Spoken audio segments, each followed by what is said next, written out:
Friends, good evening. जैसा कि आज मैंने बताया था कि आप लोगों को क्या है कि मैंने कुछ बच्चों को पेपर भी दिया था कि उसमें से क्या है, थोड़े क्वेश्चन जो है वो मिलते जुलते लगभग क्या है, उसमें 60 से 55% का क्या है सेम फंस जाएगा लगभग। इसमें क्या है, अगर मैं इसकी बात की जाए तो इसमें सबसे पहले जैसे ये आपको पेपर दिख रहा होगा, है ना। तो इस टाइप का आपका पेपर आता है, जैसे ये दिख रहा है। इसमें यहाँ पे ऊपर अनुक्रमांक लिखा हुआ है, नीचे नाम, मुद्रित पृष्ठों की संख्या 102 703 BC 2024 सामान्य हिंदी। तो ये जो है कि बनाया हुआ है मैंने अपने हाथ से, क्या है उसको क्वेश्चन छांट के, क्या जो जो मुझे लगे इंपोर्टेंट मैंने वो बनाए हैं। तो इसमें क्या है, अगर मैं बात करूं तो इसमें खंड का में क्या है, फोटो मेरो, ठीक है। तो यहाँ पे क्या है, ये जो है इसके ऑप्शन है, देखो आप चाहे इसके देख सकते हो, एक मिनट अगर ऐसे नहीं दिख रहा हो। ये जो है ये पेपर का फ्रंट पेज है, ठीक है। फ्रंट पेज होगा, इसमें क्या है, ये जो ऑप्शन है जिन बच्चों के पास पेपर है वो उसमें से देख के बाद में लगा सकते हैं। जैसे पहला है कलम का सिपाही। कलम का सिपाही के पहला क्वेश्चन है हमारा ऑप्शन में, कलम का सिपाही के रचनाकार हैं। पहला ऑप्शन है प्रेमचंद, दूसरा अमृत राय, तीसरा यशपाल, चौथा जैनेन्द्र। तो इसमें से जो कलम का सिपाही है उसमें ऑप्शन हमारा दूसरा सही है, अमृत राय, ठीक है। तो क्योंकि कलम का सिपाही जो है वो जीवनी है किसकी, अमृत राय की जीवनी। किसकी जीवनी है, अमृत राय की जीवनी। तो पहला ऑप्शन क्या होगा हमारा, अमृत राय। दूसरा क्वेश्चन है आवारा मसीहा किस विद्या की रचना है। आवारा मसीहा किस विधा की रचना है। तो इसमें निबंध है पहला ऑप्शन, दूसरा उपन्यास, तीसरा जीवनी, चौथा संस्मरण।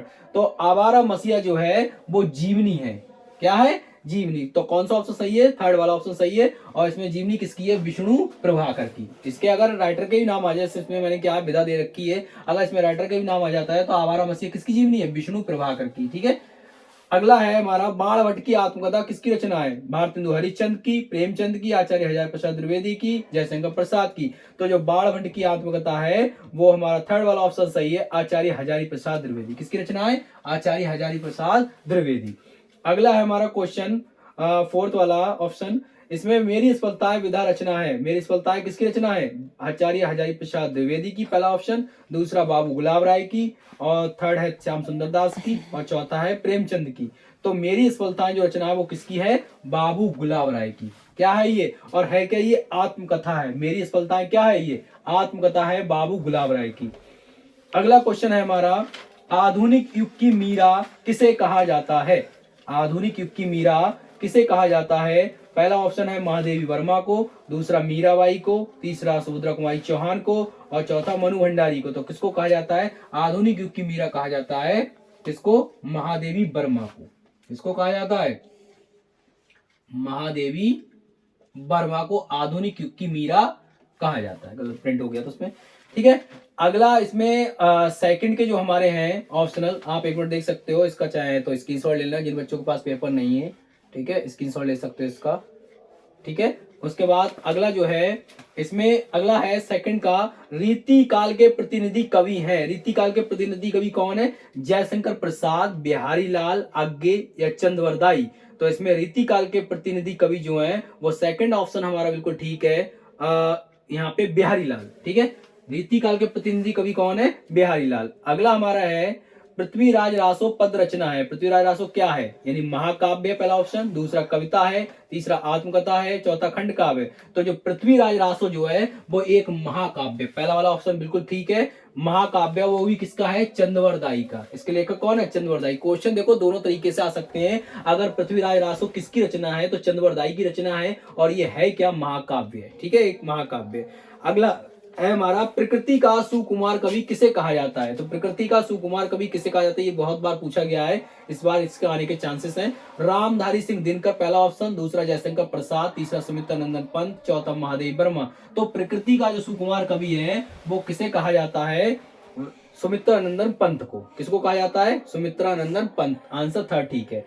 भक्ति काल को किस काल के नाम से जाना जाता है, लास्ट ऑप्शन है, भक्ति काल को किस काल के नाम से जाना जाता है। श्रृंगार काल, वीरगाथा काल, स्वर्ण काल, रस काल। तो किसके नाम से जाना जाता है, भक्ति काल को, जो तो हो गया सुमित्रा नंदन पंत। भक्ति काल को स्वर्ण काल के नाम से जाना जाता है, किसके नाम से, स्वर्ण काल, यानी थर्ड वाला ऑप्शन बिल्कुल ठीक है। अगर क्वेश्चन ये भी आ जाए कि आदि काल को किस नाम से जाना जाता है तो वीरगाथा काल, ठीक है।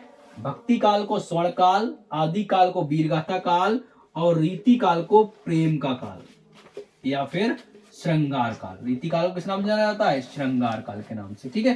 तो ये हो गया। अगला हमारा, अब ये देखो थर्ड वाला, जैसे आपको क्वेश्चन दे रखा है इसमें ये क्वेश्चन पेपर में थर्ड वाला जो क्वेश्चन है, दिए गए गद्यांश पर आधारित निम्नलिखित प्रश्नों के उत्तर दीजिए। इसमें से क्या है आपके, देखो ये पैराग्राफ है, एक पूरा पैराग्राफ है और पैराग्राफ पे क्या है, अंडरलाइन की हुई आएंगी आपकी, ठीक है। तो पैराग्राफ पे अंडरलाइन की हुई होंगी और इधर दूसरा तरफ देखो इसके क्वेश्चन आंसर है। पहला क्वेश्चन 5 क्वेश्चन होंगे, 1 2 3 4 5। पहला क्वेश्चन है उपरयुक्त गद्यांश का संदर्भ लिखिए। दूसरा क्वेश्चन है रेखांकित अंशों की व्याख्या कीजिए। और तीसरा क्वेश्चन है अशोक को विस्मृत करने का आधार किसे बनाया गया है। चौथा क्वेश्चन है लेखक ने दुनिया का व्यवहार किस तरह बताया है। चौथा क्वेश्चन है, पांचवा क्वेश्चन है स्वार्थ का अखाड़ा किसे कहा गया है। अब इसमें देखो आपको करना कैसे पेपर को, ये दिए गए गद्यांश पर आधारित निम्नलिखित प्रश्नों को उत्तर दिए। एक तो पैराग्राफ ये दे रखा है, ठीक है, इसके क्वेश्चन आंसर इधर दे रखे हैं। फिर अथवा में करके एक दूसरा पैराग्राफ दे रखा है कि जन का प्रवाह अनंत होता है, सहस्त्र वर्षों से भूमि के साथ राष्ट्रीय जन ने दामत्य प्राप्त किया है, जब तक सूर्य की रश्मियां नित्य काल भुवन को अमृत से भर देती हैं, जब तक राष्ट्रीय जन का जीवन भी अमर है। ये अंडरलाइन की हुई लाइन है। फिर उसके बाद इतिहास के अनेक उतार चढ़ाव पार करने के बाद भी राष्ट्र निवासी जन नई उठती लहरों से आगे बढ़ने के लिए आत्मा अजर अमर है। इसमें भी 5 क्वेश्चन होंगे आपके। उपयुक्त गद्यांश के पाठ तथा लेखक का नाम, रेखा के तंसों की व्याख्या, जन का प्रवाह कैसे होता है, राष्ट्रीय जन का जीवन कैसा है, अमृत शब्द का विलोम क्या होगा, ठीक है। आप इसका क्या है, इसका भी स्क्रीनशॉट ले सकते हो, देख सकते हो। जिन बच्चों के पास पेपर नहीं है वो इसका स्क्रीनशॉट लेके क्या है इसको सॉल्व कर सकते हैं बाद में, ठीक है। ये हो गया, ठीक है ना। अब अगर बात की जाए, देखो इसमें थर्ड वाले में है, कहते हैं दुनिया बड़ी भुलक्कड़ है, केवल उतना ही याद रखती जितने में उसका स्वार्थ सदता है, बाकी को फेंक कर आगे बढ़ जाती है। शायद अशोक से उसका स्वार्थ नहीं सदा, क्योंकि उसे वह सदा याद रखती, सारा संसार का स्वार्थ अखाड़ा ही है। तो इसमें देखो अगर मैं इसकी बात करूं, इसका स्क्रीनशॉट तो ले लिया आपने, ले लीजिए एक मिनट, उसका 12 बस ये पीछे लग गया था, ठीक है। इसका भी ले लीजिएगा आप स्क्रीनशॉट, ठीक है। अगला जो है आपका,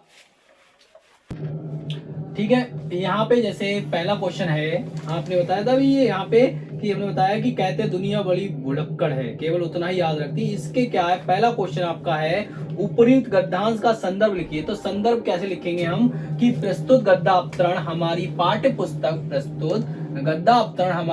पुस्तक हिंदी के अशोक के फूल नामक पाठ से लिया गया है, जिसके लेखक आचार्य हजारी प्रसाद द्विवेदी जी हैं, ठीक है। यानी कि प्रस्तुत गद्यावतरण हमारी पाठ पुस्तक हिंदी के अशोक के फूल, पाठ का नाम आ गया अशोक के फूल नामक पाठ से लिया गया है, उसके लेखक कौन है, आचार्य हजारी प्रसाद द्विवेदी। ये आपका क्या संदर्भ हो गया, 2 नंबर आपको मिलेंगे। प्रत्येक क्वेश्चन जो है इसमें 2 नंबर का है, 5 क्वेश्चन 10 मार्क्स के होते हैं आपके।